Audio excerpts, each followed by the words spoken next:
ನಮಸ್ಕಾರ, ಈ ನ್ಯೂಸ್ ಟಿವಿಗೆ ಸ್ವಾಗತ. ನಾನು ಶ್ರಾವಣಿ. ಮೊದಲಿಗೆ ಹೆಡ್ಲೈನ್ಸ್. ಹೂತೋಟಕ್ಕೆ ಹಸುಗಳು ನುಗ್ಗಿ ಅವಾಂತರ, ಹೂಗಿಡ, ಡ್ರಿಪ್ ಪೈಪು, ವಿದ್ಯುತ್ ಬಲ್ಬ್ಗಳು ಪುಡಿ ಪುಡಿ. ಸಾರಿ ಹೇಳಬೇಕಾದ ಹಸು ಮಾಲೀಕರಿಂದ ಹೂ ಬೆಳೆಗಾರನ ಮೇಲೆ ಹಲ್ಲೆ. ಜನ್ಮ ಕೊಟ್ಟ ಹೆತ್ತವರು, ಅಕ್ಷರ ಕಲಿಸಿದ ಗುರುಗಳು, ಮಾರ್ಗದರ್ಶನ ನೀಡುವ ಹಿರಿಯರನ್ನ ಗೌರವಿಸುವಂತಹ ಮನೋಭಾವ ಇನ್ನಷ್ಟು ಬೆಳೆಸಿಕೊಳ್ಳಬೇಕು. ಆದಿಚುಂಚನಗಿರಿ ಶ್ರೀ ನಿರ್ಮಲಾನಂದನಾಥ ಸ್ವಾಮೀಜಿ ಕರೆ. ನಿಯಂತ್ರಣ ತಪ್ಪಿ ಸ್ಲೀಪರ್ ಕೋಚ್ ಬಸ್ ಅಪಘಾತ. 100 ಮೀಟರ್ಗೂ ಹೆಚ್ಚು ದೂರ ಚಲಿಸಿದ್ದ ಬಸ್ ನಿಯಂತ್ರಣ ಕಳೆದುಕೊಂಡು ಹಠಾತ್ ಹಿಂದಕ್ಕೆ ಚಲಿಸಿ ಟೋಲ್ ಬೂತ್ಗೆ ಡಿಕ್ಕಿ, ತಪ್ಪಿದ ಭಾರಿ ಅನಾಹುತ. ನ್ಯಾಯಾಲಯ ಸಭಾಂಗಣದಲ್ಲಿ 3 ತಿಂಗಳ ಕಾಲ ವಿಶೇಷ ಮಧ್ಯಸ್ಥಿಕೆ ಅಭಿಯಾನ. ಕಕ್ಷಿದಾರ ಎದುರುದಾರರ ಮಧ್ಯೆ ಸಂವಹನಕ್ಕೆ ಅವಕಾಶ. ಸದುಪಯೋಗ ಪಡಿಸಿಕೊಳ್ಳುವಂತೆ ನ್ಯಾಯಮೂರ್ತಿ ರಾಮಲಿಂಗೇಗೌಡ ಕರೆ.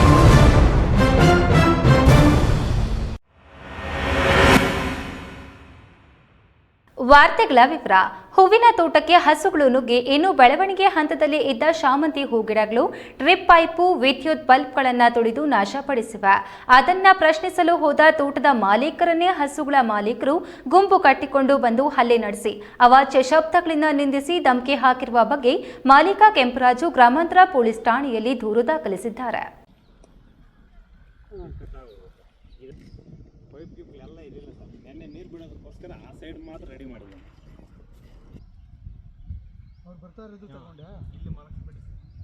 ಚಿಕ್ಕಬಳ್ಳಾಪುರ ತಾಲೂಕಿನಲ್ಲಿ ಈಗ ಪುಷ್ಪೋದ್ಯಮ ಹೆಚ್ಚಾಗಿ ನಡೆಯುತ್ತಿದೆ. ತರಕಾರಿ, ಆಲೂಗಡ್ಡೆ ಬೆಳೆಯುತ್ತಿದ್ದ ರೈತರು ಈಗ ಹೂವು ಬೆಳೆಗೆ ಹೆಜ್ಜೆ ಇಟ್ಟಿದ್ದಾರೆ. ಹೂವು ಬೆಳೆಯಲು ನರ್ಸರಿಯಿಂದ ಸಸಿ, ಮಲ್ಚಿಂಗ್ ಪೇಪರ್, ಡ್ರಿಪ್ ಇರಿಗೇಷನ್, ವಿದ್ಯುತ್ ಬಲ್ಬ್ಗಳು, ಅದರ ಜೊತೆಗೆ ಲಿಕ್ವಿಡ್ ಗೊಬ್ಬರ, ಔಷಧಗಳ ಸಿಂಪಡಣೆಗೆ ಲಕ್ಷಾಂತರ ರುಗಳ ಬಂಡವಾಳ ಹೂಡಬೇಕಾಗುತ್ತದೆ. ಅಷ್ಟೆಲ್ಲ ಬಂಡವಾಳ ಹಾಕಿ ತೋಟದ ಸುತ್ತ ಬೇಲಿ ಹಾಕಿ ಫಸಲು ಬರೋವರೆಗೂ ರೈತ ಕಾಯ್ಬೇಕು. ಆಮೇಲೆ ರೇಟು ಸಿಕ್ಕರೆ ಅದೃಷ್ಟ, ಇಲ್ಲ ಅಂದ್ರೆ ದೇವರೇ ದಿಕ್ಕು ಎನ್ನುವಂತಾಗಿದೆ ರೈತನ ಬದುಕು. ಈ ಮಧ್ಯೆ ಪ್ರಾಣಿ ಪಕ್ಷಿಗಳ ಕಾಟ, ಹವಾಮಾನ ವೈಪರೀತ್ಯ, ಮಳೆ ಬಂದ್ರೆ ಅಂತೂ ಬೆಳೆಯೆಲ್ಲ ನಾಶವಾಗಿ ರೈತ ತಲೆ ಮೇಲೆ ಕೈ ಹೊತ್ತು ಕೂರಬೇಕಾಗುತ್ತದೆ. ಅಂತ ಹೂಬೆಳೆಗೆ ಹಸುಗಳು ನುಗ್ಗಿ ಹೂಬೆಳೆ ತೋಟದಲ್ಲಿ ಇದ್ದ ಶಾಮಂತಿ ಸಸಿ, ಡ್ರಿಪ್ ಇರಿಗೇಷನ್ ಪೈಪುಗಳು, ತೋಟದ ಬೆಳವಣಿಗೆಗೆ ಅಳವಡಿಸಿರುವ ವಿದ್ಯುತ್ ಬಲ್ಬ್ಗಳನ್ನು ತುಳಿದು ಪುಡಿ ಮಾಡಿ ಲಕ್ಷಾಂತರ ರುಗಳು ನಷ್ಟ ಉಂಟಾಗಿರುವ ಘಟನೆ ದಿಪ್ಪೂರು ಗ್ರಾಮದ ಕೆಂಪರಾಜುರವರ ನಲ್ಲಿಮರದಹಳ್ಳಿ ಹೂವಿನ ತೋಟದಲ್ಲಿ ನಡೆದಿದೆ.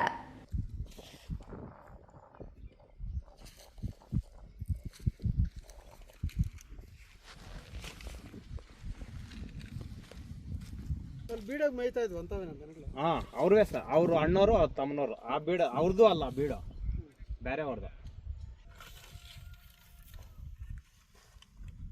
ಆಗಲ್ಲ. ಈ ಪೇಪರ್ ಇದು. ಹ್ಞೂ ಸರ್, ಪೇಪರ್.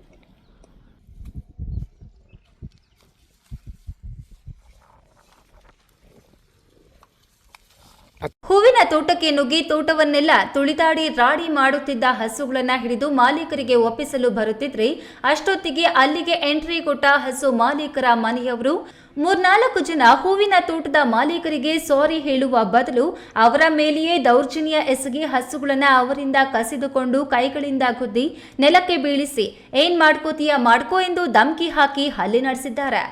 ಒಬ್ಬಂಟಿಯಾಗಿದ್ದ ಹೂತೋಟ ಮಾಲೀಕನ ಮೇಲೆ ದೌರ್ಜನ್ಯ ಎಸಗಿ ಅವಾಚ್ಯ ಶಬ್ದಗಳಿಂದ ನಿಂದಿಸಿರುವ ನಲ್ಲಿಮರದಹಳ್ಳಿ ಗ್ರಾಮದ ಹೇಮಂತ್ ಕುಮಾರ್ ಮತ್ತು ಆತನ ಮಕ್ಕಳಾದ ಜೈಕುಮಾರ್ ಮತ್ತು ಪೃಥ್ವಿರಾಜ್ ವಿರುದ್ಧ ಕಾನೂನು ಕ್ರಮ ಜರುಗಿಸಬೇಕು, ನನಗಾಗಿರುವ ನಷ್ಟಕ್ಕೆ ಪರಿಹಾರ ನೀಡಬೇಕೆಂದು ಒತ್ತಾಯಿಸಿ ಕೆಂಪರಾಜು ಗ್ರಾಮಾಂತರ ಪೊಲೀಸ್ ಠಾಣೆಯಲ್ಲಿ ದೂರು ದಾಖಲಿಸಿದ್ದಾರೆ. ನನ್ನ ತೋಟಕ್ಕೆ ನುಗ್ಗಿ ನನ್ನನ್ನೇ ಹೊಡೆದು ಹಸುಗಳನ್ನ ಕಸಿದುಕೊಂಡು ಹೋಗಿದ್ದಾರೆ. ಇದು ದರ್ಪದ ದೌರ್ಜನ್ಯ ಎಂದು ಕೆಂಪರಾಜು ಅಳಲು ತೋಡಿಕೊಂಡಿದ್ದಾರೆ. ನಮ್ಮದು ಹಳ್ಳಿಮರದಲ್ಲಿ ಸರ್ವೆ ನಂಬರು. ಇದು 1.5 ಎಕರೆ ಲೀಸ್ಗೆ ಹಾಕ್ಕೊಂಡಿದ್ದೀನಿ. ನಾನು ಅವ್ರಿಗೊಂದು ಲೀಸ್ ಅಮೌಂಟ್ ಕೊಟ್ಟು ನಾನು 1-2 ಲಕ್ಷ ಬಂಡವಾಳ ಹಾಕಿ ಇದನ್ನು ಬೆಳೆ ಬೆಳೀತಾ ಇದ್ದೀನಿ. 2:30-3 ಗಂಟೆಯಲ್ಲಿ ಬಂದಾಗ 2 ಹಸು ಮೇಯ್ತಾ ಇತ್ತು. ನೋಡಿ, ನಾನು ಸೈಡಲ್ಲಿ ಕರ್ಕೊಂಡೋಗಿ ಆ ಸೈಡಲ್ಲಿ ನಿಲ್ತಿದ್ದೆ. ಏಕಾಏಕಿ ಒಬ್ಬ ಬಂದು ಮತ್ತು ಅವ್ರ ಹಿಂದೆ ಒಂದು 3 ಬಂದು ಯಾಕಪ್ಪ ಈ ಥರ ಮಾಡಿದ್ದೀರ ಅಂತ ಕೇಳಿದಾಗ ಅವ್ರು ಏನು ಏಕಾಏಕಿ ಬಂದುಬಿಟ್ಟು ನಮ್ಮ ಮೇಲೆ ಹಲ್ಲೆ ಮಾಡಿ ನನ್ನ ಕೈಯಲ್ಲಿದ್ದಿದ್ದು ಹಸುಗಳನ್ನ ಹಿಡ್ಕೊಂಡು ಇನ್ನು 3 ಬಂದು ನನ್ನ ತಳ್ಳಿ, ನನ್ನ ಒದ್ದು, ನನ್ನ ಬಿಳ್ಸಾಕಿ ಹಸುಲ್ಗೆ ಹಿಡ್ಕೊಂಡು ಹೋಗಿ ಆಮೇಲೆ ಆ ಕಡೆ ಆಚೆ ಹೋಗಿ ಆ ರೋಡಿಂದ ಸೈಡಲ್ಲಿ ಹೋಗಿ ನನ್ನ ಮೇಲೆ ಹಲ್ಲೆ ಮಾಡಿ ಜಾಸ್ತಿ ತೊಂದರೆ ಮಾಡಿದ್ರು. ತಿರುಗಿ ಕೇಳಿದ್ದಕ್ಕೆ ನಮ್ಮ ಮನೆಯಲ್ಲಿ 3 ಜನ ಲಾಯರ್ಗಳಿದ್ದಾರೆ, ನೀನೇನು ಮಾಡೋಕ್ಕಾಗಲ್ಲ, ಏನಾದರೂ ಮಾಡಿದ್ರೆ ನಾವು ಕೋರ್ಟಲ್ಲಿ ನೋಡ್ಕೊತೀರಿ, ನೀನೇನು ಮಾಡ್ತೀವಿ ಮಾಡ್ಕೋಗು, ಯಾವನು ಬರ್ತಾನೆ ಬರಲಿ ಹೋಗಿ ನಾನು ನೋಡ್ಕೊತೀನಿ ಅಂದರು. ನಾನು ಕಾನೂನು ರೀತಿ ಇದನ್ನು ಆಕ್ಷನ್ ತಗೊಳಕ್ಕೆ ಪೊಲೀಸ್ ಕಂಪ್ಲೇಂಟನ್ನು ಕೊಟ್ಟಿದ್ದೀನಿ ಸರ್. ಇದ್ರ ಬಗ್ಗೆ 2 ಲಕ್ಷವರೆಗೂ ನಷ್ಟ ಆಗಿದೆ. ಕರೆಂಟ್ ವೈರ್ ಇದೆ, ಅಕಸ್ಮಾತ್ ಅದೇನಾದರೂ ಚಾರ್ಜಲ್ಲಿದ್ದು ಏನಾದ್ರು ಹೆಚ್ಚು ಕಮ್ಮಿ ಆಗಿದ್ರೆ ಒಂದು ಹಸುಗಳೆಲ್ಲ ಸತ್ತೋಗ್ಬಿಡೋವು ಸರ್. ಅದ್ರ ಮತ್ತೇನೋ ನಮ್ಮೇಲೇ ಬರೋರು. ನಾವೇನೋ ಮೀಟ್ರ್ ಕನೆಕ್ಷನ್ ಹಾಕ್ಕೊಂಡು ತೆಗೆದಾಕಿ ನಾವೇನೋ ಕ್ಲಿಯರಾಗಿದ್ದರೆ ಅಕಸ್ಮಾತ್ ಹೆಚ್ಚು ಕಮ್ಮಿ ಆಗಿದ್ರೆ ಯಾರು ಸರ್ ನೋಡ್ತಾಯಿದ್ರು? KS ನಾರಾಯಣಸ್ವಾಮಿ, ಈ ನ್ಯೂಸ್ ಟಿವಿ, ಚಿಕ್ಕಬಳ್ಳಾಪುರ. ಜನ್ಮ ಕೊಟ್ಟ ಹೆತ್ತವರು, ಅಕ್ಷರ ಕಲಿಸಿದ ಗುರುಗಳು, ಮಾರ್ಗದರ್ಶನ ನೀಡುವ ಹಿರಿಯರನ್ನ ಗೌರವಿಸುವಂತ ಮನೋಭಾವ ನಾವು ಇನ್ನಷ್ಟು ಬೆಳೆಸಿಕೊಳ್ಳಬೇಕು. ನಮ್ಮ ಹಿರಿಯರು ನಡೆದ ಮಾರ್ಗದಲ್ಲಿ ನಾವು ನಡೆಯುವ ಮೂಲಕ ಉತ್ತಮ ಸಮಾಜ ನಿರ್ಮಾಣದಲ್ಲಿ ನಾವೆಲ್ಲರೂ ಭಾಗಿ ಆಗಬೇಕಿದೆ ಎಂದು ಆದಿಚುಂಚನಗಿರಿ ಮಹಾಸಂಸ್ಥಾನದ ಪೀಠಾಧ್ಯಕ್ಷ ಶ್ರೀ ನಿರ್ಮಲಾನಂದನಾಥ ಮಹಾಸ್ವಾಮೀಜಿ ಶಿಡ್ಲಘಟ್ಟದಲ್ಲಿ ಅಭಿಪ್ರಾಯಪಟ್ಟರು.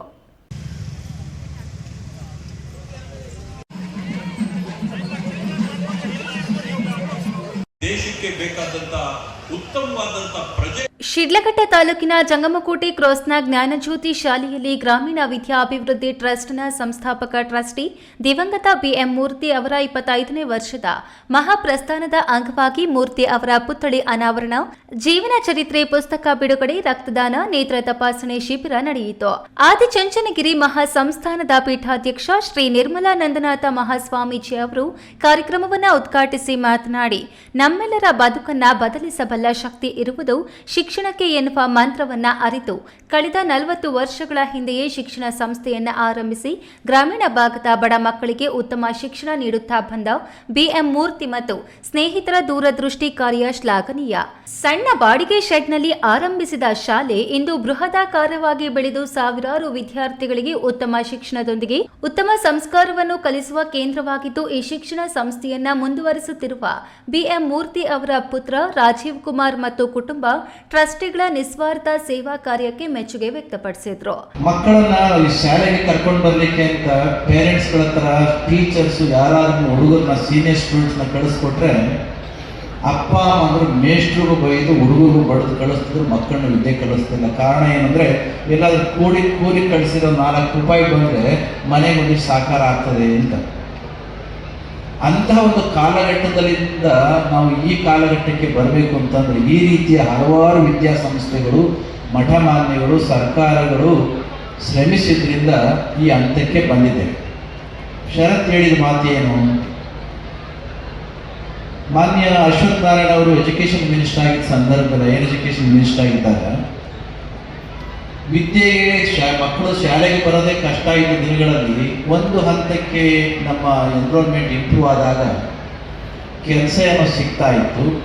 ಆದರೆ ಸಂಸ್ಥೆಗಳನ್ನ, ದೇಶವನ್ನು ನೋಡ್ತಕ್ಕಂಥದ್ದು ವಿಶೇಷವಾಗಿ ಕಾಣುತ್ತೆ ಯಾವಾಗ ಅಂತಂದರೆ, ನೀವು ಹೇಳಿದಾಗೆ ಕೇವಲ ಎಂಪ್ಲಾಯ್ಮೆಂಟ್ನ ಹುಡುಕೊಂಡು ಹೋಗ್ತಕ್ಕಂಥ ವಿದ್ಯಾರ್ಥಿಗಳನ್ನ ಸೃಷ್ಟಿ ಮಾಡೋದ್ರಿಂದ ಅಲ್ಲ, ತಾನೇ ವಿದ್ಯೆಯನ್ನು ಪಡ್ಕೊಂಡು ಸಾವಿರಾರು ಮಕ್ಕಳಿಗೆ ವಿದ್ಯೆ ಕೆಲಸವನ್ನು ಯಾವ ವ್ಯಕ್ತಿ ಕೊಡುವಂಥ ಅಂತರ್ಗತ ಆಗ್ತಾರೋ ಅಂತಹ ಒಂದು ವ್ಯವಸ್ಥೆಯಿಂದ ದೇಶಕ್ಕೂ ಒಳಿತಾಗುತ್ತೆ, ರಾಷ್ಟ್ರಕ್ಕೂ ಒಳಿತಾಗುತ್ತೆ, ಸಂಪತ್ತು ಕೂಡ ಬರಲಿಕ್ಕೆ ಸಾಧ್ಯ ಆಗುತ್ತೆ. ಅಂತಹ ಸಂಪತ್ತನ್ನು ಸೃಷ್ಟಿಸುವ ವ್ಯವಸ್ಥೆಯನ್ನು ಸೃಷ್ಟಿಸ್ತಕ್ಕಂಥ ಮಕ್ಕಳನ್ನು ತಯಾರು ಮಾಡ್ತಕ್ಕಂಥ ನಿಟ್ಟಿನಲ್ಲಿ ನಮ್ಮ ಈ ಶಾಲೆ ಕೂಡ ಉತ್ತಮವಾಗಿರ್ತಕ್ಕಂಥ ಕೆಲಸವನ್ನು ಮಾಡ್ತಾ ಇದೆ ಅಂತ ಹೇಳಿದ್ರೆ ತಪ್ಪಾಗಲ್ಲ. ಮಾಜಿ ಉಪಮುಖ್ಯಮಂತ್ರಿ ಶಾಸಕ ಡಾಕ್ಟರ್ CN ಅಶ್ವಥ್ ನಾರಾಯಣ್ ಮಾತನಾಡಿ, ನಾವು ಜ್ಞಾನ ಆಧಾರಿತ ಶತಮಾನದಲ್ಲಿದ್ದೇವೆ. ಉತ್ತಮ ಜ್ಞಾನ, ಉತ್ತಮ ಶಿಕ್ಷಣ ಪಡೆದಾಗ ಮಾತ್ರ ಪರಿಪೂರ್ಣ ಬದುಕು ನಡೆಸಲು ಸಾಧ್ಯವಾಗಲಿದೆ. ಶಿಕ್ಷಣವೇ ನಮ್ಮ ಬದುಕಿನ ಶಕ್ತಿ. ಬದುಕನ್ನು ಬದಲಿಸುವುದು ಕೂಡ ನಾವು ಪಡೆದ ಶಿಕ್ಷಣ ಮಾತ್ರ ಎಂದರು. ಏನು ವಿಶ್ವವಿದ್ಯಾನಿಲಯ, ಬೆಂಗಳೂರು ಉತ್ತರ ವಿಶ್ವವಿದ್ಯಾನಿಲಯವನ್ನ, ಅದರ ಕ್ಯಾಂಪಸ್ ಅನ್ನ ಅಭಿವೃದ್ಧಿಯನ್ನು ಮಾಡಿ ಇವತ್ತಿಲ್ಲಿ ವಿದ್ಯಾಭ್ಯಾಸವನ್ನ ಮಾಡಲಿಕ್ಕೆ, ಉನ್ನತ ಶಿಕ್ಷಣವನ್ನು ಪಡೀಲಿಕ್ಕೆ ಪೂರಕವಾಗಿ ಇವತ್ತಿಲ್ಲಿ ಸಂಸ್ಥೆ ಕಟ್ಟುವಂಥದ್ದಾಗ್ತಿದೆ. ಹಾಗಾಗಿ 21ನೇ ಶತಮಾನ ಒಂದು ಜ್ಞಾನ ಆಧಾರಿತವಾದಂಥ ಒಂದು ಶತಮಾನ. ಹಾಗಾಗಿ ಇದರ ಅನುಕೂಲತೆ, ವಿದ್ಯಾಭ್ಯಾಸದ ಒಂದು ಗುಣಮಟ್ಟ ಮತ್ತು ಪರಿಪೂರ್ಣವಾದ ಶಿಕ್ಷಣ ಪಡ್ಕೊಂಡ್ರೆ ಹೇಗೆ ನಾವು ಪ್ರಗತಿಯನ್ನು ಕಾಣ್ಬೋದು, ಪರಿಪೂರ್ಣವಾದಂಥ ವ್ಯಕ್ತಿತ್ವವನ್ನು ಕಾಣ್ಬೋದು ಅನ್ನೋಂಥ ಒಂದು ಉದಾಹರಣೆಗಳು ಇವತ್ತು ಎಲ್ಲರ ಮನೆಯಲ್ಲಿ ನೀವು ತಾವು ಕಾಣುವಂಥದ್ದಾಗ್ತಿದೆ. ಹಾಗಾಗಿ ಈ ದಿಕ್ಕಲ್ಲಿ ಈ ಪ್ರಯತ್ನವನ್ನು ಮಾಡುವಂಥದ್ದಾಗ್ತಿದೆ. ಇನ್ನೊಂದು ಹೆಚ್ಚಿನ ಶಕ್ತಿಯನ್ನು ಕೊಟ್ಟು ಸದ್ಯದಲ್ಲೇ ಈ ವಿದ್ಯಾಸಂಸ್ಥೆ ಕಾರ್ಯರೂಪಕ್ಕೆ ಬರುವಂಥದ್ದಾಗ್ತಿದೆ. ತಮಗೆಲ್ಲ ಶುಭವನ್ನು ಕೋರಿ ನಮ್ಮ ಪರಮ ಪೂಜ್ಯರು ಹೊಸಕೋಟೆ ಕ್ಷೇತ್ರದ ಶಾಸಕ ಶರತ್ ಬಚ್ಚೇಗೌಡ ಮಾತನಾಡಿ, ಇದೀಗ ನಮ್ಮ ಮಕ್ಕಳು ಶಾಲಾ ಕಾಲೇಜುಗಳಲ್ಲಿ ಪುಸ್ತಕಗಳನ್ನು ಓದುವ ಜಮಾನ ಮುಗಿಯಿತು. ಇನ್ನೇನಿದ್ರೂ ಕೃತಕ ಬುದ್ಧಿ ಮತ್ತೆ ಆರ್ಟಿಫಿಷಿಯಲ್ ಇಂಟೆಲಿಜೆನ್ಸ್ನ ಜಮಾನ ನಮ್ಮ ಎದುರಿಗೆ ಇದೆ ಎಂದರು. ದಿವಂಗತ BM ಮೂರ್ತಿ ಅವರ ಪುತ್ಥಳಿ ಅನಾವರಣ ಮಾಡಲಾಯಿತು. ರಕ್ತದಾನ ಶಿಬಿರ, ನೇತ್ರ ತಪಾಸಣೆ ಮತ್ತು ನೇತ್ರದಾನ ನೋಂದಣಿ ಅಭಿಯಾನ ನಡೆಯಿತು.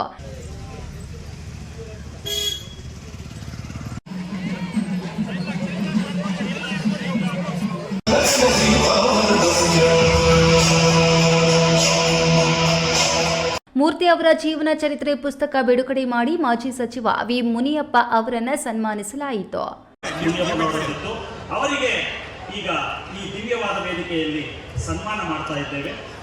ತಾವೆಲ್ಲರೂ ಒಂದು ಚಪ್ಪಾಳೆಯೊಂದಿಗೆ ಈ ಮಕ್ಕಳಿಂದ ಸಾಂಸ್ಕೃತಿಕ ಕಾರ್ಯಕ್ರಮಗಳು ನಡೆದವು. ಇದಕ್ಕೂ ಮುನ್ನ ಜಂಗಮಕೋಟೆ ವೃತ್ತದಿಂದ ಶಾಲೆಯವರೆಗೂ ಶ್ರೀಗಳನ್ನ ಕುಂಭಮೇಳ ಹಾಗೂ ಜಾನಪದ ಕಲಾ ತಂಡಗಳೊಂದಿಗೆ ಮೆರವಣಿಗೆ ಮೂಲಕ ಸ್ವಾಗತಿಸಿ ಕರೆತರಲಾಯಿತು.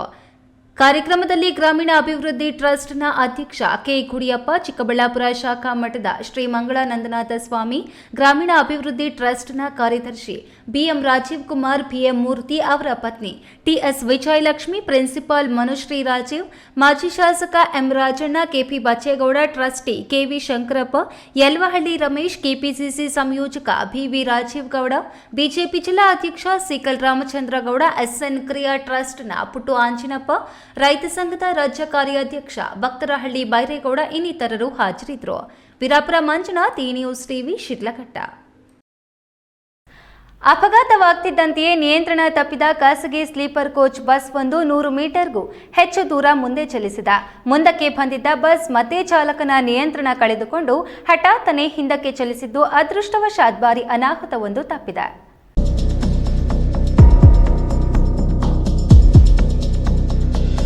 ದೇವನಹಳ್ಳಿ ಟೋಲ್ ಗೇಟ್ ಬಳಿ ಸ್ಲೀಪರ್ ಕೋಚ್ ಬಸ್ ಅಪಘಾತ ನಡೆದಿದೆ. ಚಾಲಕನ ನಿಯಂತ್ರಣ ತಪ್ಪಿ ಹಿಂದಕ್ಕೆ ಚಲಿಸಿದ ಬಸ್ ನೇರವಾಗಿ ಟೋಲ್ ಬೂತ್ಗೆ ಡಿಕ್ಕಿ ಹೊಡೆದು ನಿಂತಿದೆ. ಪಲ್ಟಿಯಾಗಬೇಕಿದ್ದ ಬಸ್ ಕೂದಲೆಳತೆ ಅಂತರದಲ್ಲಿ ಪಾರಾಗಿದ್ದು ಭಾರಿ ಅನಾಹುತ ತಪ್ಪಿದೆ. ಅಪಘಾತ ಸಂಭವಿಸಿದ ಕ್ಷಣದಲ್ಲಿ ಬಸ್ನಲ್ಲಿದ್ದ ಕೆಲ ಪ್ರಯಾಣಿಕರು ಜೀವ ಉಳಿಸಿಕೊಳ್ಳಲು ಬಸ್ನಿಂದ ಕೆಳಕ್ಕೆ ಜಿಗಿದಿದ್ದಾರೆ. ಬಸ್ ನಿಲ್ಲಿಸಲು ಪ್ರಯಾಣಿಕರು ಯತ್ನಿಸಿದ ದೃಶ್ಯಗಳು ಸಿಸಿ ಕ್ಯಾಮೆರಾದಲ್ಲಿ ಸ್ಪಷ್ಟವಾಗಿ ದಾಖಲಾಗಿದೆ.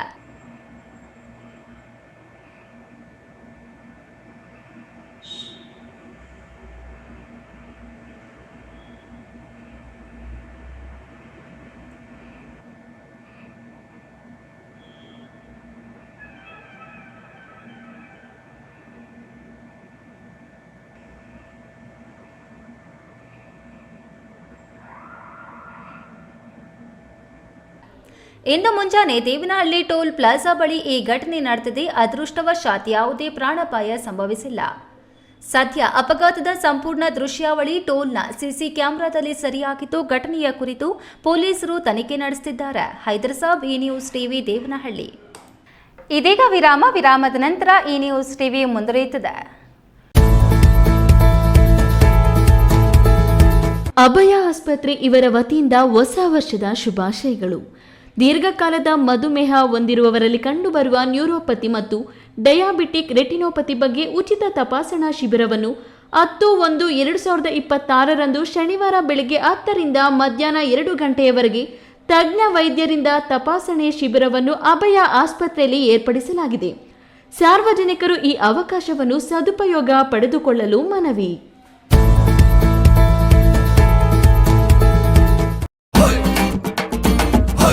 ಭಾರತದ ಪ್ರತಿಷ್ಠಿತ ದ್ವಿಚಕ್ರ ವಾಹನಗಳಲ್ಲಿ ಒಂದಾದ ಹೀರೋ ಬೈಕ್ಗಳು ಚಿಕ್ಕಬಳ್ಳಾಪುರ ಜಿಲ್ಲೆಯಲ್ಲಿ ಲಭ್ಯ.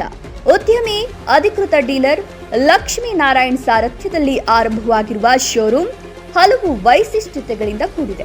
ಹೀರೋ ಕಂಪನಿಯ ಬೈಕ್ಗಳ ಅಧಿಕೃತ ಮಾರಾಟಗಾರರು ಮತ್ತು ಸರ್ವಿಸ್ ಸೆಂಟರ್ ಸೇವೆಗಳು ಚಿಕ್ಕಬಳ್ಳಾಪುರದಲ್ಲಿ ಈಗ ಲಭ್ಯ. ವಿಳಾಸ ವಿಶಾಲ್ ಮಾರ್ಟ್ ಮುಂಭಾಗ, ಬೇಬಿ ರಸ್ತೆ, ಚಿಕ್ಕಬಳ್ಳಾಪುರ. ಖ್ಯಾತ ಶಸ್ತ್ರಚಿಕಿತ್ಸಾ ತಜ್ಞ ಡಾಕ್ಟರ್ ಪ್ರಶಾಂತ್ ಮೂರ್ತಿ ಸಾರಥ್ಯದಲ್ಲಿ ಆರಂಭಗೊಂಡಿದೆ ಅತ್ಯಾಧುನಿಕ ಸೌಲಭ್ಯಗಳನ್ನು ಒಳಗೊಂಡ ದಿನದ 24 ಗಂಟೆಗಳ ಕಾಲ ಕಾರ್ಯನಿರ್ವಹಿಸುತ್ತಿರುವ ಅಭಯ ಆಸ್ಪತ್ರೆಯಲ್ಲಿ ಎಲ್ಲಾ ರೀತಿಯ ಚಿಕಿತ್ಸೆಗಳು ಲಭ್ಯ. ಗುಣಮಟ್ಟದ ಆರೋಗ್ಯ ಸೇವೆಯನ್ನು ಕೈಗೆಟುಕುವ ದರದಲ್ಲಿ ಒದಗಿಸುವುದು ನಮ್ಮ ಧ್ಯೇಯ. ಚಿಕ್ಕಬಳ್ಳಾಪುರ ಜಿಲ್ಲೆಯಲ್ಲಿ ಆರಂಭಗೊಂಡಿರುವ ಈ ಆಸ್ಪತ್ರೆಯಲ್ಲಿ ಈ ಕೆಳಕಂಡ ಚಿಕಿತ್ಸೆಗಳು ಲಭ್ಯ: ತುರ್ತು ಸೇವೆ, ಜನರಲ್ ಮೆಡಿಸಿನ್, ಜನರಲ್ ಸರ್ಜರಿ, ಮಕ್ಕಳ ತಜ್ಞ ವೈದ್ಯರ ಸೇವೆ, ಎಂಡೋಸ್ಕೋಪಿ, ಮೂಳೆ ರೋಗ ತಜ್ಞರ ಸೇವೆ, ಸ್ತ್ರೀರೋಗ ತಜ್ಞರ ಸೇವೆ, ಗ್ಯಾಸ್ಟ್ರೋಎಂಟರಾಲಜಿ, ಸಿಟಿ ಸ್ಕ್ಯಾನಿಂಗ್, ಅಲ್ಟ್ರಾಸೌಂಡ್ ಹಾಗೂ ಪ್ರಯೋಗಾಲಯ ಸೇವೆಗಳು ಲಭ್ಯವಿದೆ. ವಿರಾಮದ ನಂತರ ಈ ನ್ಯೂಸ್ ಟಿವಿಗೆ ಸ್ವಾಗತ. ಇಂದಿನಿಂದ ಏಪ್ರಿಲ್ವರೆಗೆ 90 ದಿನಗಳ ಕಾಲ ವಿಶೇಷ ಮಧ್ಯಸ್ಥಿಕೆ ಅಭಿಯಾನ 2.0 ಅನ್ನು ಹಮ್ಮಿಕೊಳ್ಳಲಾಗಿದ್ದು, ಚಿಕ್ಕಬಳ್ಳಾಪುರ ಜಿಲ್ಲೆಯ ಸಾರ್ವಜನಿಕರು ಇದರ ಸದುಪಯೋಗ ಪಡಿಸಿಕೊಳ್ಳಬೇಕು. ಕಕ್ಷಿದಾರ ಹಾಗೂ ಎದುರುದಾರರ ಮಧ್ಯೆ ಸೂಕ್ತ ಸಂವಹನಕ್ಕೆ ಅವಕಾಶ ಕಲ್ಪಿಸಲಾಗುತ್ತದೆ. ಪರಸ್ಪರ ಸಮ್ಮತಿ ಮತ್ತು ಒಪ್ಪಿಗೆಯ ಮೂಲಕ ವಿವಾದಗಳನ್ನು ಪರಿಹರಿಸಿಕೊಳ್ಳಲು ಖುದ್ದು ನಿಮಗೆ ಅವಕಾಶ ಮಾಡಿಕೊಡಲಾಗುವುದು ಎಂದು ಪ್ರಧಾನ ಜಿಲ್ಲಾ ಮತ್ತು ಸತ್ರ ನ್ಯಾಯಾಧೀಶ ರಾಮಲಿಂಗೇಗೌಡ ತಿಳಿಸಿದರು. ನಡೀತದೆ. ಕಳೆದ ಬಾರಿ ನಾವು ಜುಲೈ 1ರಿಂದ ಶುರು ಮಾಡಿ ನವೆಂಬರ್.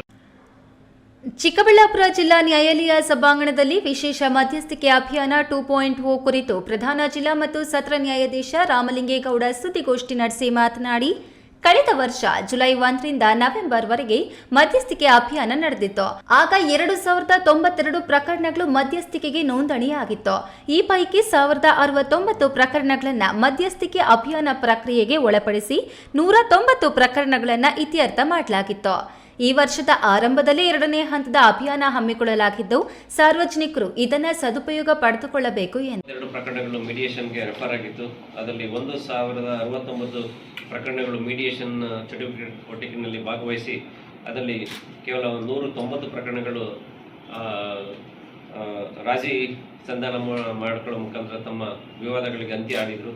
ಆದರೆ ಈ 2ನೇ ಡ್ರೈವ್ನಲ್ಲಿ ಹೆಚ್ಚಿನ ಪ್ರಕರಣಗಳನ್ನ ರೆಫರ್ ಮಾಡಿ ಹೆಚ್ಚಿನ ಪ್ರಕರಣಗಳು ರಾಜಿಯಿಂದ ಇತ್ಯರ್ಥ ಆಗಿ ಸಾಮಾನ್ಯ ಕಕ್ಷಿದಾರರು ತಮ್ಮ ಮುಂದಿನ ಜೀವನವನ್ನು ನೆಮ್ಮದಿಯಿಂದ ಕಳೀಲಿಕ್ಕೆ ಅನುವು ಮಾಡಿಕೊಡುವ ದೃಷ್ಟಿಯಿಂದ ನಾವು ಈ ರೀತಿ ಮತ್ತೆ ಈ ರಾಷ್ಟ್ರೀಯ ಕಾನೂನು ಸೇವೆಗಳ ಪ್ರಾಧಿಕಾರ ಮತ್ತು ಮಾನ್ಯ ಸರ್ವೋಚ್ಚ ನ್ಯಾಯಾಲಯದ ನಿರ್ದೇಶನದಂತೆ ಜನವರಿ 2ರಿಂದ ಏಪ್ರಿಲ್ ಮಾಹೆಯವರೆಗೆ 90 ದಿನಗಳ ಕಾಲ ಜಿಲ್ಲೆಯಲ್ಲಿಯೂ ವಿಶೇಷ ಮಧ್ಯಸ್ಥಿಕೆ 2.0 ಅಭಿಯಾನವನ್ನು ಹಮ್ಮಿಕೊಂಡು ಜಿಲ್ಲಾ ಮತ್ತು ತಾಲೂಕು ನ್ಯಾಯಾಲಯಗಳಲ್ಲಿ ಬಾಕಿ ಇರುವ ಪ್ರಕರಣಗಳನ್ನು ಇತ್ಯರ್ಥಪಡಿಸಲಾಗುತ್ತದೆ.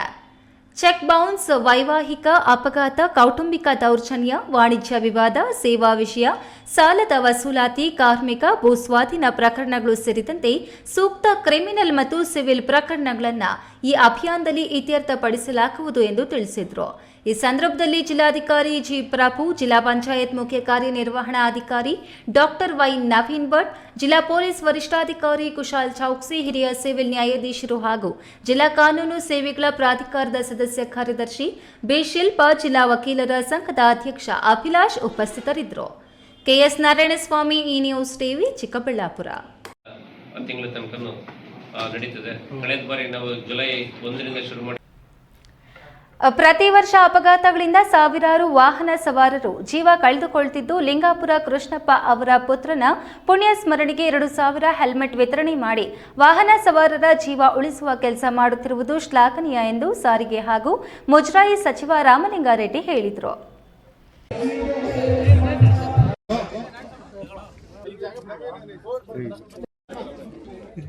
ಬ್ಲಾಕ್ ಕಾಂಗ್ರೆಸ್ ಅಧ್ಯಕ್ಷ ಲಿಂಗಾಪುರ ಕೃಷ್ಣಪ್ಪನವರ ಪುತ್ರ ದಿವಂಗತ ವಿಕ್ರಮ್ ಅವರ 9ನೇ ವರ್ಷದ ಪುಣ್ಯ ಸ್ಮರಣೆಯ ಅಂಗವಾಗಿ ವಿಕ್ರಮ್ ಚಾರಿಟಬಲ್ ಟ್ರಸ್ಟ್ ವತಿಯಿಂದ ಮಾಲೂರಿನಲ್ಲಿ ಬೃಹತ್ ರಕ್ತದಾನ ಶಿಬಿರ ಹಾಗೂ ಉಚಿತ 2000 ಹೆಲ್ಮೆಟ್ ವಿತರಣೆ, 2 ಶುದ್ಧ ಕುಡಿಯುವ ನೀರಿನ ಘಟಕ ಉದ್ಘಾಟನೆ, ಅಂಗನವಾಡಿ ಆಶಾ ಕಾರ್ಯಕರ್ತರಿಗೆ ಹರಿಶಿನ ಕುಂಕುಮ ಸೀರೆ ಬಾಗಿನ ನೀಡುವ ಕಾರ್ಯಕ್ರಮದಲ್ಲಿ ಸಾರಿಗೆ ಸಚಿವ ರಾಮಲಿಂಗಾರೆಡ್ಡಿ ಭಾಗವಹಿಸಿ ಮಾತನಾಡಿ, ಸಮಾಜಮುಖಿಯ ಕಾರ್ಯಗಳಿಗೆ ನಾವೆಲ್ಲ ಕೈ ಜೋಡಿಸುವುದು ಬಹಳ ಮುಖ್ಯ.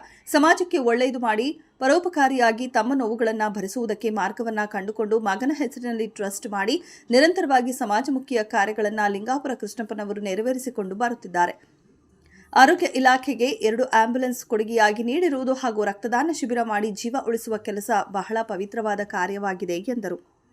4 ಆಂಬ್ಯುಲೆನ್ಸ್ ಆಕ್ಸಿಡೆಂಟ್ ಆದಂತವ್ರನ್ನ ಕರ್ಕೊಂಡು ಹೋಗೋದಕ್ಕೆ ಅಥವಾ ಕಾಯಿಲೆ ಬಂದಿರತಕ್ಕಂಥವ್ರನ್ನ ಆಸ್ಪತ್ರೆಗೆ ಕರ್ಕೊಂಡು ಹೋಗೋದಕ್ಕೆ ಅನುಕೂಲ ಆಗುತ್ತೆ ಅಂತ ಕೊಟ್ಟಿದ್ದಾರೆ.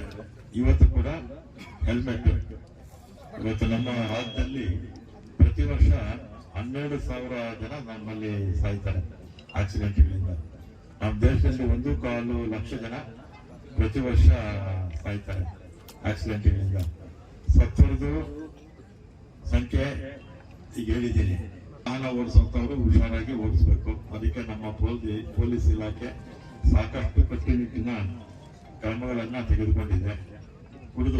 ಇನ್ನು ಇದೇ ವೇಳೆ ಶಾಸಕ ಕೆವೈ ನಂಜೇಗೌಡ ಮಾತನಾಡಿ, ಲಿಂಗಾಪುರ ಕೃಷ್ಣಪ್ಪ ಪುತ್ರನ ಸವಿ ನೆನಪಿನಲ್ಲಿ 8 ವರ್ಷಗಳಿಂದ ವಿವಿಧ ರೀತಿಯಲ್ಲಿ ಸಮಾಜಮುಖಿಯ ಕಾರ್ಯಗಳನ್ನು ಮಾಡಿಕೊಂಡು ಬರುತ್ತಿದ್ದು, ರಕ್ತದಾನದ ಜೊತೆಗೆ 2,000 ವಾಹನ ಸವಾರರಿಗೆ ಹೆಲ್ಮೆಟ್ ವಿತರಣೆ ಮಾಡುತ್ತಿರುವುದು ಶ್ಲಾಘನೀಯ ಎಂದರು. ಕಿಟ್ಟಿ ಅವನ ಮಗನ ಜ್ಞಾಪನಾರ್ಥಕವಾಗಿ ಒಂದಲ್ಲ ಒಂದು ರೀತಿ ದಾನ ಧರ್ಮಗಳನ್ನ ಮಾಡಿಕೊಂಡು ದಿನೇಶ್ ಗುಂಡೂರವರು ಈ ಕಾರ್ಯಕ್ರಮ ಭಾಗವಹಿಸಿದರು. 4 ಆಂಬುಲೆನ್ಸ್ಗಳನ್ನ ತಾಲೂಕಲ್ಲಿ ಅನುಕೂಲ ಆಗೋದಕ್ಕೆ ಅವಕಾಶ ಮಾಡಿಕೊಟ್ಟಿದ್ದು ಕೂಡ ನಾವು ನೆನಪು ಮಾಡ್ಕೊಬೇಕಾಗ್ತದೆ.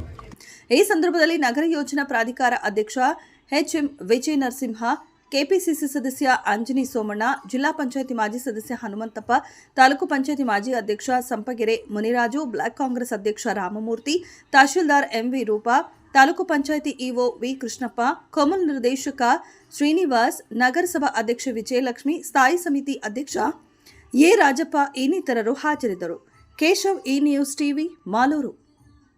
ಪ್ರಗತಿಪರ ರೈತ ಮುದ್ದಲಪಲ್ಲಿ ಎಂಪಿ ರವಿಚಂದ್ರ ರೆಡ್ಡಿ ರವರಿಗೆ ಕರ್ನಾಟಕ ಸರ್ಕಾರ ಅತ್ಯುತ್ತಮ ಪ್ರಗತಿಪರ ರೈತ ಪ್ರಶಸ್ತಿ ನೀಡಿ ಗೌರವಿಸಿರುವ ಹಿನ್ನೆಲೆಯಲ್ಲಿ ಚಿಂತಾಮಣಿಯಲ್ಲಿ ನಾಡಪ್ರಭು ಕೆಂಪೇಗೌಡ ಚೀಟಿಯ ಸದಸ್ಯರು ಆತ್ಮೀಯವಾಗಿ ಸನ್ಮಾನಿಸಿ ಅಭಿನಂದನೆ ಸಲ್ಲಿಸಿದರು.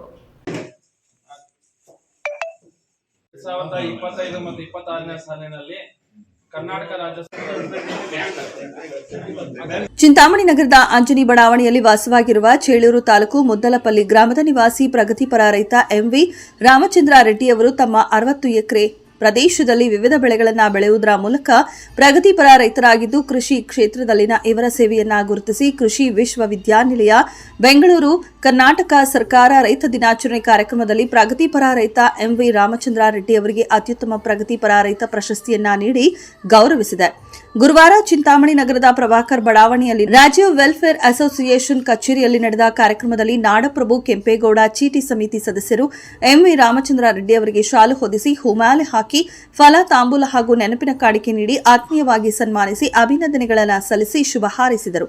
ಈ ಸಂದರ್ಭದಲ್ಲಿ ನಾಡಪ್ರಭು ಕೆಂಪೇಗೌಡ ಚೀಟಿ ಸಮಿತಿಯ ಎಲ್ಲಾ ಪದಾಧಿಕಾರಿಗಳು ಮತ್ತಿತರರು ಉಪಸ್ಥಿತರಿದ್ದರು. B Devappa, A news TV, Chintamani. ಸುಮಾರು ವರ್ಷಗಳ ಹಿಂದೆ ಹಿರಿಯರು ಸ್ಥಾಪಿಸಿರುವ ಕಸಬಾ ವಿವಿಧೋದ್ದೇಶ ಪ್ರಾಥಮಿಕ ಗ್ರಾಮೀಣ ಕೃಷಿ ಸಹಕಾರ ಸಂಘ ಇದಾಗಿದೆ ಎಂದು ಬಿಡಿಸಿಸಿ ಬ್ಯಾಂಕ್ ನೂತನ ಉಪಾಧ್ಯಕ್ಷ ಇತ್ತರಹಳ್ಳಿ ರಮೇಶ್ ತಿಳಿಸಿದರು.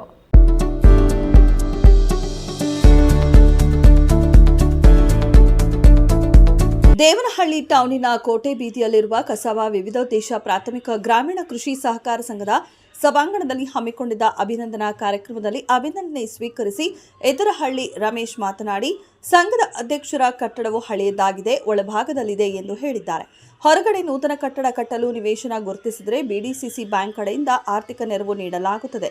ಎಲ್ಲಾ ಸಹಕಾರವನ್ನು ಈ ಸಂಘಕ್ಕೆ ಕೊಡಲಾಗುತ್ತದೆ ಎಂದು ಹೇಳಿದರು. VSS ಅನ್ನು ನಮ್ಮದು ಸ್ವಲ್ಪ ಹಳೇದು, ಸ್ವಲ್ಪ ಒಳಗಡೆ ಇರೋದ್ರಿಂದ ಆಚೆ ಕಡೆ ಬೇಕು ಅಂತ ಹೇಳೋದಕ್ಕೆ ಈಗ ಆಚೆ ಕಡೆ ಒಂದು ಸೈಟ್ ತಗೊಂಡ್ರೆ ಆರ್ಥಿಕ ಸಹಾಯಧನ ನಮ್ಮ ಕಡೆಯಿಂದ ಎಷ್ಟು ಬೇಕಾದರೂ ನಾನು ಆರ್ಥಿಕ ಸಹಾಯಧನ ಮ್ಯಾಕ್ಸಿಮಮ್ ಸಾಧ್ಯಷ್ಟು ಅದು ಕಟ್ಟೋದಕ್ಕೆ ನಾನು ಅವಕಾಶ ಮಾಡಿಕೊಡ್ತೀನಿ ನಮ್ಮ BDCC ಬ್ಯಾಂಕ್ ಕಡೆಯಿಂದ. ಸಾಲ ಈಗ ಮೊದಲು KCC ಸಾಲ ಹೆಚ್ಚಿಗೆ ಕೊಡ್ತಾಯಿದ್ರಿ. KCC ಸಾಲ ಯಾಕಂದರೆ ಸುತ್ತು ಬೆಳವಣಿಗೆ ಆಗಿ ನಗರೀಕರಣ ಆಗಿರೋದ್ರಿಂದ KCC ಸಾಲಗಳು ಸ್ವಲ್ಪ ಕಡಿಮೆ ಆಗ್ತಾಯಿದೆ. ಆದಷ್ಟು ಇರೋದ್ರಲ್ಲಿ ಹುಡುಕಿ ನಾವು KCC ಸಾಲಗಳನ್ನು ಕೊಡ್ತಾಯಿದ್ದೀವಿ. ಯಾಕಂದರೆ 0 ಬಡ್ಡಿ ದರದಲ್ಲಿ ಕೊಡೋದು ಅಂತಂದರೆ ಇವತ್ತಿನ ದಿವಸ ಈ ಬ್ಯಾಂಕ್ಗಳಲ್ಲಿ ಯಾವುದೇ ಬ್ಯಾಂಕನ್ನು ಕೊಡ್ತಾ ಇಲ್ಲ. ಅದು ಕೊಡ್ತಾ ಇರೋದು ಅಂದರೆ BDCC ಬ್ಯಾಂಕ್ ಮಾತ್ರ ಅಂತ ನಾನು ಇದರ ಮುಖಾಂತರ ಹೇಳ್ತೀನಿ. ಸಂಘದ ಅಧ್ಯಕ್ಷ ಎನ್ ರಘು ಮಾತನಾಡಿ, ನಮ್ಮ ಆಡಳಿತ ಅವಧಿಯಲ್ಲಿ ನೂತನ ಸಂಘದ ಕಟ್ಟಡ ಕಟ್ಟಿದರೆ ಹೆಚ್ಚು ಅನುಕೂಲವಾಗುತ್ತೆ ಎಂಬ ದೃಷ್ಟಿಯಲ್ಲಿ ಇಟ್ಕೊಂಡು 2026ರ ಈ ವರ್ಷದಲ್ಲಿ ನಿವೇಶನವನ್ನು ಗುರುತಿಸಿ ಕಟ್ಟಡ ಭೂಮಿ ಪೂಜೆಯನ್ನ ಮಾಡಲು ತೀರ್ಮಾನಿಸಲಾಗಿದೆ ಎಂದರು. ಇದೇ ಸಂದರ್ಭದಲ್ಲಿ ಸೊಸೈಟಿ ವತಿಯಿಂದ ಬಿಡಿಸಿಸಿ ಬ್ಯಾಂಕ್ನ ನೂತನವಾಗಿ ಆಯ್ಕೆಗೊಂಡಿರುವ ಉಪಾಧ್ಯಕ್ಷ ರಮೇಶ್ ಅವರನ್ನ ಸಂಘದ ಆಡಳಿತ ಮಂಡಳಿ ನಿರ್ದೇಶಕರು ಅಭಿನಂದಿಸಿದರು. ಈ ವೇಳೆ ಸಂಘದ ಮುಖ್ಯ ಕಾರ್ಯನಿರ್ವಾಹಕ ಎನ್ ವೆಂಕಟೇಶ್, ಉಪಾಧ್ಯಕ್ಷ ಎನ್ ಸುನಿಲ್ ಕುಮಾರ್, ನಿರ್ದೇಶಕರಾದ Gokare C Manjunatha, S Gopal, society Rajanna, Narasimhamurthy, JC Manjunath ಇನ್ನಿತರರು ಇದ್ದರು. Haidar Sab, A news TV, Devanahalli. ಅವಶ್ಯಕತೆ ಇರುವ ಕಡೆ ಲಯನ್ಸ್ ಸದಾ ಸನ್ನದ್ಧ ಎಂಬ ಸಾಮಾಜಿಕ ಕಳಕಳಿಯ ಧ್ಯೇಯ ವಾಕ್ಯವನ್ನು ಅಳವಡಿಸಿಕೊಂಡು ಸದಾ ಸಮಾಜ ಸೇವೆಯಲ್ಲಿ ತೊಡಗಿರುವ ಚಿಕ್ಕಬಳ್ಳಾಪುರ ಲಯನ್ಸ್ ಕ್ಲಬ್ ವತಿಯಿಂದ ಮತ್ತೊಂದು ಮಾನವೀಯ ಸೇವೆ ಕೈಗೊಳ್ಳಲಾಗಿದೆ. ಪ್ರಸ್ತುತ ತೀವ್ರ ಚಳಿಗಾಲದ ಹಿನ್ನೆಲೆಯಲ್ಲಿ ನಗರದ ವಿವಿಧ ಪ್ರದೇಶಗಳಲ್ಲಿ ಕಾರ್ಯನಿರ್ವಹಿಸುತ್ತಿರುವ ಕಾರ್ಮಿಕರು ಸೇರಿದಂತೆ ಬಡವರು ಹಾಗೂ ನಿರ್ಗತಿಕರಿಗೆ ಚಳಿಯಿಂದ ರಕ್ಷಣೆ ನೀಡುವ ಉದ್ದೇಶದಿಂದ ಹೊದಿಕೆ ವಿತರಣೆ ಮಾಡಿದರು.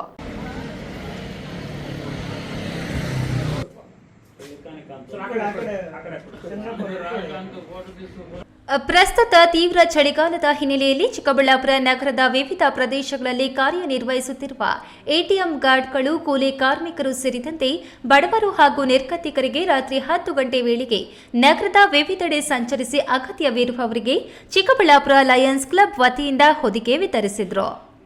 ನಗರದ ಏಡುಕೊಂಡಲು ಡೆವಲಪರ್ಸ್ ಅಂಡ್ ಚಾರಿಟಬಲ್ ಟ್ರಸ್ಟ್ ಅಧ್ಯಕ್ಷ ಶ್ರೀನಿವಾಸಪ್ಪ ಅವರ ಸಹಕಾರದೊಂದಿಗೆ ಈ ಸೇವಾ ಕಾರ್ಯಕ್ರಮ ನಡೆಯಿತು. ಹೊದಿಕೆ ಸ್ವೀಕರಿಸಿದವರು ತುಂಬು ಹೃದಯದಿಂದ ಲಯನ್ಸ್ ಕ್ಲಬ್ ಸದಸ್ಯರಿಗೆ ಧನ್ಯವಾದಗಳನ್ನು ತಿಳಿಸಿದರು.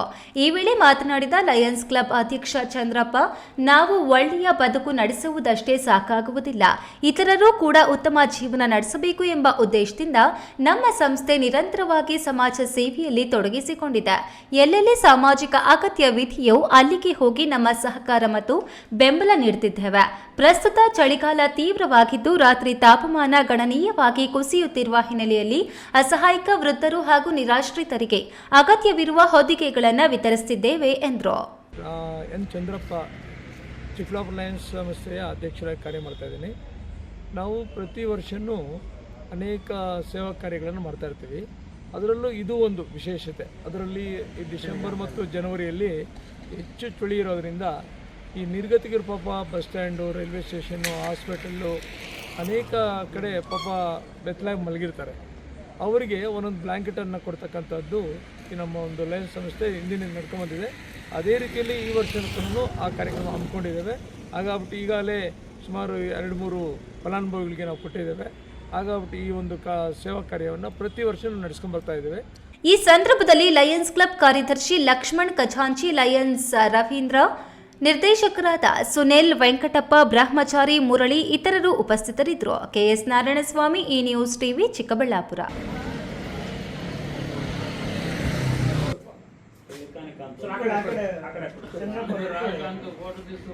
ಸಮಾಜ ಸೇವಕ, ಹಿರಿಯ ರಾಜಕಾರಣಿ ದೇವರಾಜ್ ಅರಸು ವೈದ್ಯಕೀಯ ಕಾಲೇಜಿನ ಅಧ್ಯಕ್ಷರೂ ಆಗಿರುವ ಜಿಎಚ್ ನಾಗರಾಜ್ ರವರ ಹುಟ್ಟುಹಬ್ಬದ ಪ್ರಯುಕ್ತ ಇಂದು ಪ್ರಶಾಂತ ನಗರದಲ್ಲಿ ಅನೇಕ ಅಭಿಮಾನಿಗಳು ತೆರಳಿ ಶುಭ ಹಾರೈಸಿದ್ರು. ಇವರ ಪುತ್ರ ಕೆಪಿಸಿಸಿ ಸದಸ್ಯ ವಿನಯ್ ಶ್ಯಾಮ್ ರವರ ಜನ್ಮದಿನದ ಶುಭಾಶಯಗಳನ್ನು ಕೂಡ ಕೋರಲಾಯಿತು.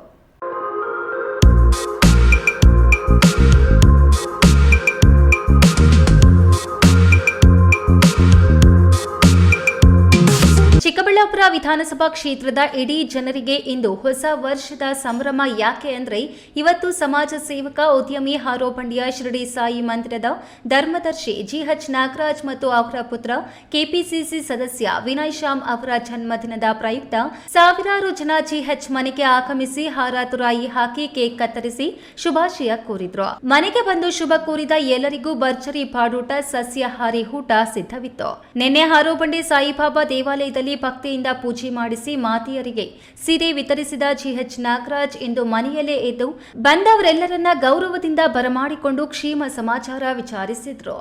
ಈ ವೇಳೆ ಮಾತನಾಡಿದ ಜಿಎಚ್ ನಾಗರಾಜ್, ಹೊಸ ವರ್ಷ ಎಲ್ರಿಗೂ ಒಳ್ಳೆಯದು ಮಾಡಲಿ, ವರ್ಷ ಪೂರ್ತಿ ಮಳೆ ಬೆಳೆ ಚೆನ್ನಾಗಿ ಆಗಲಿ, ರೈತರಿಗೆ ಸರ್ಕಾರ ಬೆಂಬಲ ಬೆಲೆಗಳನ್ನು ನೀಡಿ ಉಳಿಸಿಕೊಳ್ಳಲಿ, ರೈತರೆಲ್ಲ ತಮ್ಮ ಜಮೀನುಗಳನ್ನು ಆಂಧ್ರ, ತಮಿಳುನಾಡು ಮೂಲದ ರಿಯಲ್ ಎಸ್ಟೇಟ್ ಮಾಫಿಯಾಗಳಿಗೆ ಮಾರಾಟ ಮಾಡಿಕೊಳ್ತಿದ್ದಾರೆ.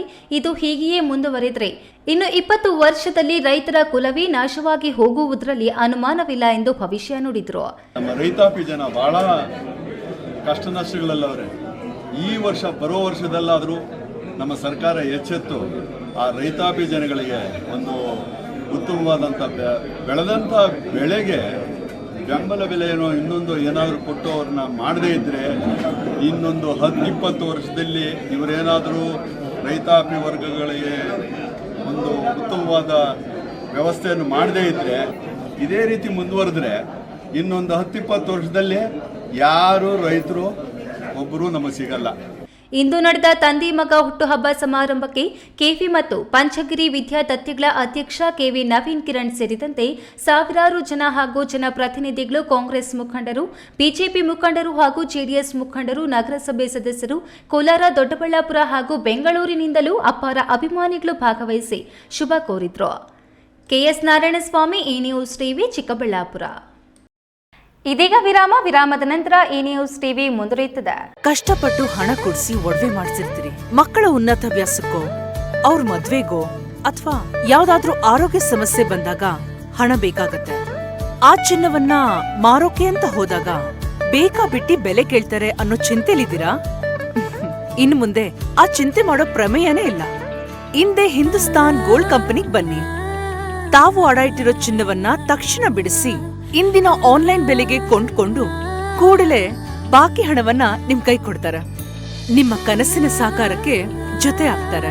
ಹಿಂದೂಸ್ತಾನ್ ಗೋಲ್ಡ್ ಕಂಪನಿ, ಇದು ನಿಮ್ಮ ಕಂಪನಿ ಅಲ್ಲ, ನಮ್ಮೆಲ್ಲರ ಕಂಪನಿ.